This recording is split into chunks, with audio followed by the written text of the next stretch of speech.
Nous nous trouvons sur le marché de l'Allée Verte à Berken-Sainte-Agathe où ont lieu régulièrement les ateliers DIY, Do It Yourself, d'Almasana. Cette ASBL organise des ateliers pour apprendre à fabriquer soi-même des produits d'entretien et des cosmétiques naturels. Candice Anderlé, co-créatrice du projet, nous dévoile leur motivation. Almasana, en fait, c'est deux moitiés d'idées. Une moitié était dans la tête de Nastasia et l'autre dans la mienne. On avait toutes les deux envie de transmettre un savoir-faire et un savoir-être pour faciliter la transition vers un mode de vie plus durable et zéro déchet. Les valeurs qu'on souhaite mettre en avant, c'est la transparence, la convivialité et l'aspect local. La combinaison de la consommation en vrac et le DIY permet de réduire la taille de vos poubelles, mais aussi celle de vos dépenses. Le fait de faire soi-même, d'un côté, ça permet de ne pas avoir recours à des contenants de manière indéfinie. Donc on peut toujours réutiliser le même contenant pour faire ses produits cosmétiques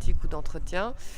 Et puis le fait de pouvoir acheter les ingrédients en vrac, de venir avec ses propres bocaux. On n'a pas besoin d'emballage. En réalisant ses produits soi-même, ça coûte environ 5 fois moins cher qu'un produit écologique industriel. Almasana propose des ateliers pour confectionner des produits d'entretien et des cosmétiques naturels. Mais pourquoi allier les deux? Tout simplement parce que la plupart des matières premières qu'on utilise pour les produits sont les mêmes. C'est une question de logique, on va dire, et puis parce qu'on se rend compte aussi que les gens qui sont intéressés pour faire l'un sont intéressés pour faire l'autre.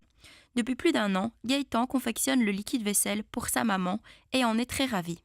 Je fais ça déjà pour aider ma maman. Et en plus, ça coûte moins d'1 euro. Ça m'amuse et c'est super facile à faire.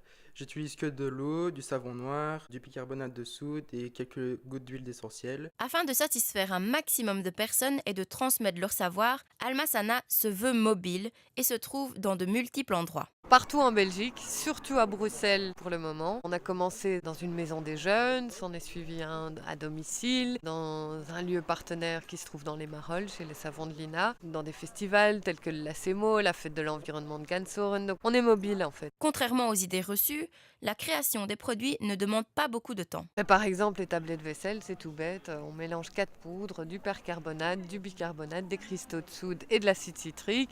On les mélange. On les déverse dans un bac à glaçons. Il faut attendre que ça sèche et c'est tout. Mais tous les produits sont faciles à faire, rapides à faire. Cependant, traiter avec des fournisseurs n'est pas toujours évident, notamment au niveau des emballages. Almasana tient à ce que ses produits soient d'origine européenne et pas suremballés. Le bicarbonate et toutes les poudres, on a vraiment demandé à ce qu'ils nous soient livrés dans des sacs en papier pour pouvoir les recycler. Pour les plus petits, genre les huiles essentielles, les huiles végétales, on demande à notre fournisseur si on peut lui renvoyer les contenants pour qu'il les remplisse pour nous. Ça a été une manière de déterminer notre choix de fournisseurs parfois, justement, c'était de leur politique de remplissage ou de récupération. Ça a vraiment déterminé nos choix. Pour ceux qui ont encore des réticences, voici quelques conseils de Candice Anderlé, co-créatrice d'Almasana. Laissez tomber les a priori, c'est facile, c'est rapide, c'est amusant, c'est moins cher, c'est sain. C'est chouette à faire et on se rend compte à quel point on récupère un certain pouvoir sur notre consommation aussi. Enfin voilà, qu'on arrive vraiment à faire un geste qui change. Le DIY, c'est facile, c'est amusant et surtout, votre portefeuille vous remerciera.